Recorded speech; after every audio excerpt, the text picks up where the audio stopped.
town of Jerome was founded in 1878 on the side of Cleopatra Hill, overlooking the Verde Valley and the Red Rocks of Sedona in north-central Arizona. Designated a National Historic Landmark in 1976, Jerome has a long and fascinating history. The story of Jerome is first and foremost a tale of two mines. William A. Clark's United Verde mine and the United Verde Extension mine, which was controlled by Jimmy Rawhide Douglas. Jerome was situated on top of some of the richest copper deposits in the world. The ore was rich, but the mining claims were a long way from anywhere. It was 60 miles over rough wagon roads from Jerome to the nearest railhead in Ash Fork. All the supplies were freighted to Jerome by mule and oxen teams. In 1883, 2 water-jacketed blast furnaces were hauled in by wagon over the mountain. They became the heart of the United Verde mine's first smelter, an integral part of the mining operation. Although the ore was rich in copper content, the transportation costs, those of hauling the coke, which was used as fuel for the furnace, and then hauling the processed ore out back to the railhead, were staggering. And in 1887, bankruptcy closed down the mining and smelter operations. It was in 1888 when William A. Clark, a mining magnate from Montana, put Jerome on the map, purchasing the United Verde Copper Company for $80,000. He immediately set his engineers to work, developing a narrow-gauge railroad traversing the rough mountain terrain from what is now Chino Valley to Jerome. The United Verde and Pacific Railway would become pivotal to the success of Jerome. 1890 was a milestone year in Jerome. The United Verde mine employed over 300 men as miners, smelter workers, and teamsters. Electrical lights were installed at the mine properties and in the town. When the United Verde and Pacific Railway was completed in January 1895, it became known as the most crooked railroad in the world. The boom was on. By 1900, Jerome was a 3-shift town, running 24/7, 365. It was the 4th largest city in Arizona, with upwards of 15,000 residents. The town was filled with saloons, gambling dens, and bawdy houses. Jerome had a reputation as a rough and rowdy town. It was the Las Vegas of its day. Next door to the original T.F. Miller store and warehouse, the Montana Hotel was built with 200 rooms. In 1900, it was described as the finest mining camp hotel in all the West. On the 5th of February, 1903, the front page of the New York Sun newspaper proclaimed Jerome to be the wickedest town in the West. The Little Daisy claim was patented in July of 1901, and the original shaft was sunk to a depth of 800 feet in a series of digs. Several exploratory drifts were dug horizontally. By the summer of 1911, $500,000 had been spent and the investors had become discouraged. James S. Douglas Jr. came to visit the property. Known as Rawhide Jimmy by the workers at the Phelps Dodge mine in Sonora, Mexico, his father, Dr. James Douglas, was the president of Phelps Dodge and Company, the largest mining company in Arizona at the time. Utilizing his network of friends and family, Rawhide Jimmy was able to raise the funds to revitalize the venture. The United Verde Extension Mining Company was reorganized in August of 1912.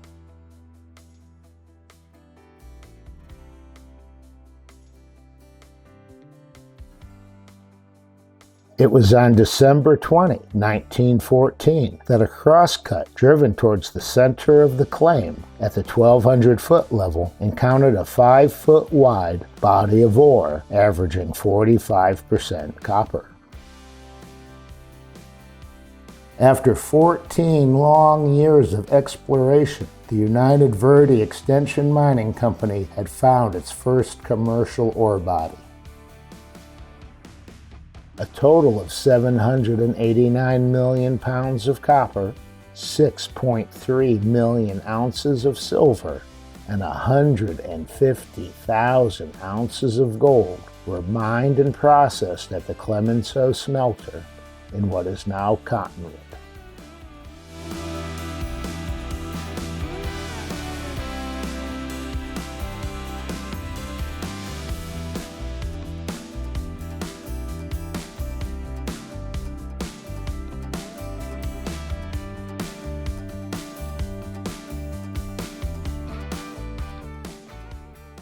In 1912, William A. Clark decided to move the smelter complex down to the Verde River, about 6 miles from Jerome, creating the town of Clarkdale. Then, on the 28th of February, 1915, the Montana Hotel, 200 rooms next to the mine, was fully consumed by fire.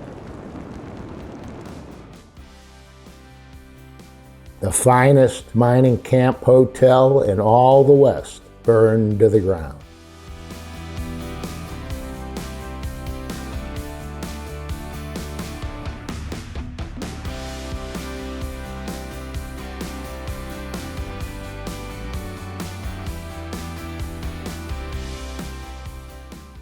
The Jerome smelter was removed in 1916, and open pit operations began at the old smelter site at the United Verde mine.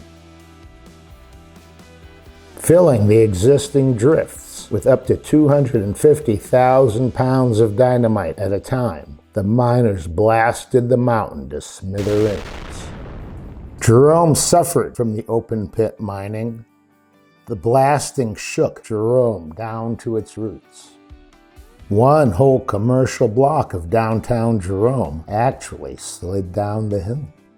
A movie theater, a pharmacy, the pool hall, a J.C. Penney's, and many other small businesses crumbled, slid downhill, and had to be dismantled. Jerome's famous sliding jail can still be seen hundreds of feet downhill from its original location. The great stock market crash occurred in 1929, and by 1932, the United Verde had closed its mines and doused the smelter fires. In 1935, the United Verde mine and smelter operations reopened under new owners, the Phelps Dodge Corporation.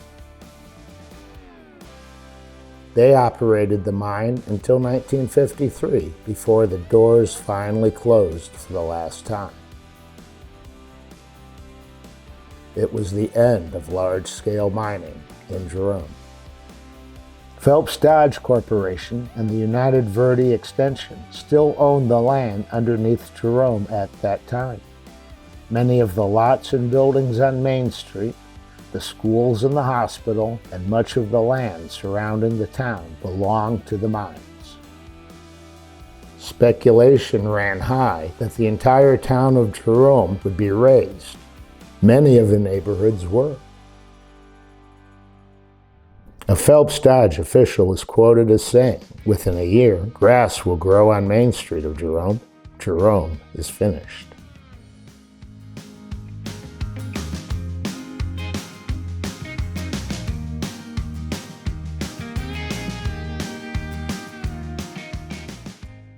Then the bulldozing began. The T.F. Miller Company store building on Main Street was the first to go. The 4-story edifice had stood tall since 1899, having survived fires and earthquakes, but its days were done.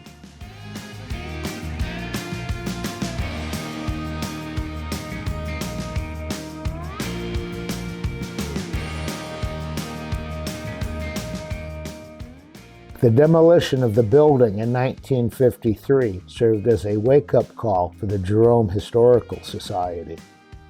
In February of 1954, they paid the United Verde Extension $150 to purchase the museum building.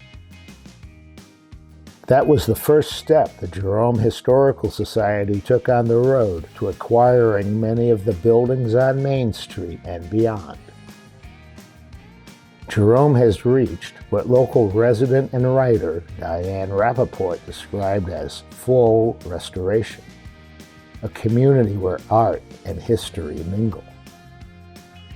Over 800,000 people a year come to visit Jerome. They come to enjoy the vibe of this small but vibrant community and to enjoy the million-dollar views.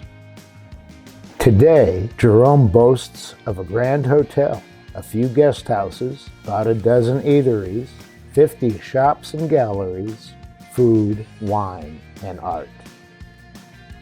The town's population has not grown much since the 1960s.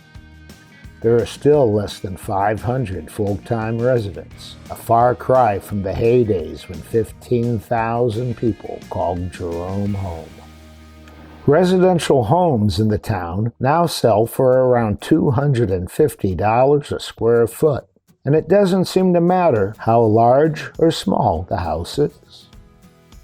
A two-story commercial building on Main Street containing a restaurant and some guest rooms, about 4,000 square feet, was recently sold for $1.25 million.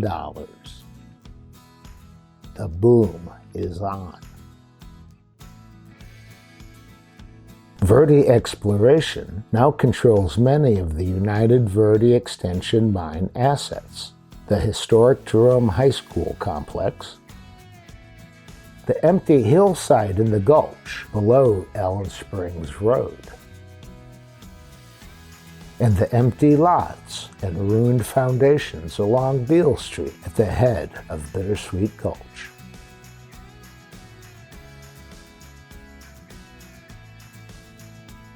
The historic Jerome High School complex is the community's cultural center.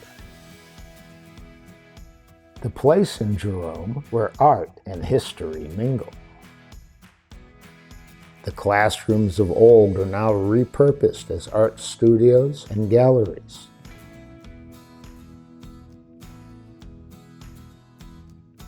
Art shows and festivals are a regular occurrence there.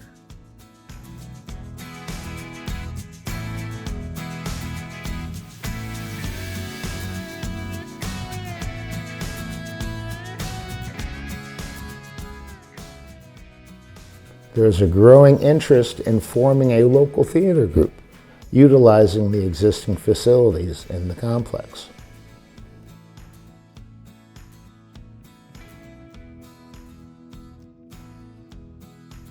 There have been discussions of late to begin the redevelopment of the Beale Street real estate, using architectural concepts developed in 1912 for William A. Clark by the premier architects of the era.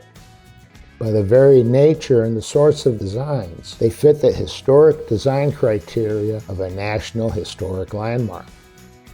Designed to be affordable workforce housing, the apartments would serve that same purpose as Jerome moves forward into the past. Thanks for watching. Hope you enjoyed it. For more information, check us out, jerometv.com.